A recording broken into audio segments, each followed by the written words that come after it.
ขอนอบน้อมนมัสการ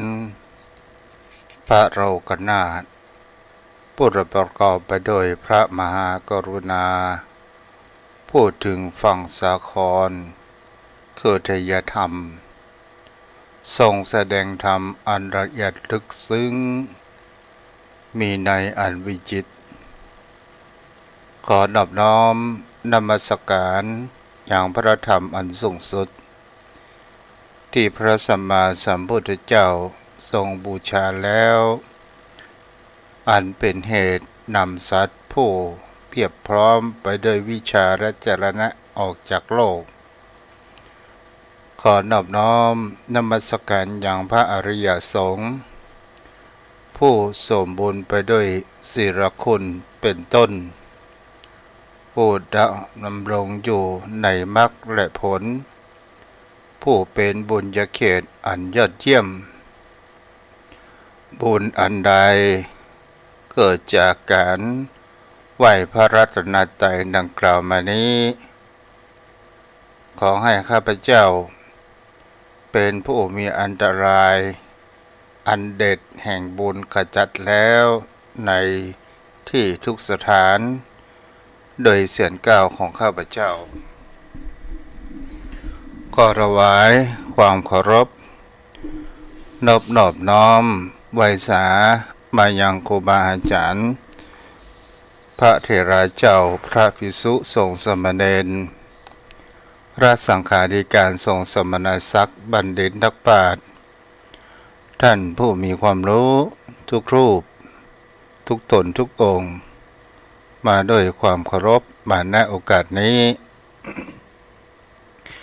ก็เจริญสุขสวัสดีมายังป่อออกแม่ออกศรัทธาอันมีป่อมอนแม่มอนป่ออุ้ยแม่อุ้ยจมป่อยมแม่ปีป้าน้าอาท่านผู้ฟังผู้มีบุญทุกท่านที่ติดตามรับฟังธรรมะยามแรงทางสถานีวิทยุเพื่อการศึกษาพระพุทธศาสนาและวัฒนธรรม104.5 เมกะเฮิรตซ์โดยการส่งลิงก์สัญญาณไปณสถานที่ตั้งสถานีวิทยุคือวัดไฟหินตำบลสุเทพอำเภอเมืองจังหวัดเชียงใหม่โดยความเมตตาธรรมของผู้อำนวยการผู้มีพระคุณผู้ใจดีท่านอาจารย์พระครูสมุวิศวัตรวรกิจโจผู้อำนวยการสถานีวิทยุแห่งนี้พระเจ้าวาดวัดไฟหินตำบลสุเทพอำเภอเมืองจังหวัดเชียงใหม่มาด้วยความเคารพมาณโอกาสนี้ ตลอดจนถึงคืนธรรมะสื่อข่าวชาวประชาที่ได้เกาะลิงก์และส่งสัญญาณไปโดยความเมตตาธรรมของท่านอาจารย์พระครูอภิวัตรวัฒนาวิกรมรองเจ้าคณะอำเภอไดรอเจ้าอาวาสวัดปากทางเจริญมาณโอกาสนี้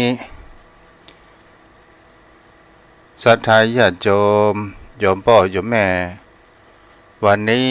ก็มาอยู่กับขันเหมือนเก่าเหมือนเดิมโดยตนตัวอาตมะพระครูไพศาลสุตกรเจ้าอาวาสวัดทุ่งปากเกร็ดตำบลหนองหาน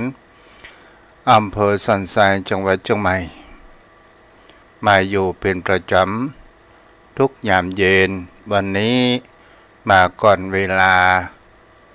เพราะพระนักจัดรายการรูปอื่นก็คงจะมีภารกิจไม่ได้ออกในรายการวิทยุวันนี้ก็มาสนทนาธรรมในแรกเริ่มแห่งปีพุทธศักราชใหม่คือพุทธศักราช 2568 ในการเผยแผ่ธรรมก็ยังมีเหมือนดังเก่าเหมือนดังเดิมออกในนามคณะสงฆ์จังหวัดเชียงใหม่และในนามคณะสงฆ์อำเภอสันทรายในการฝ่ายเผยแผ่โดยมีท่านอาจารย์พระครูพิพัฒน์ศิรสังวรรองเจ้าคณะอำเภอฝ่ายเผยแผ่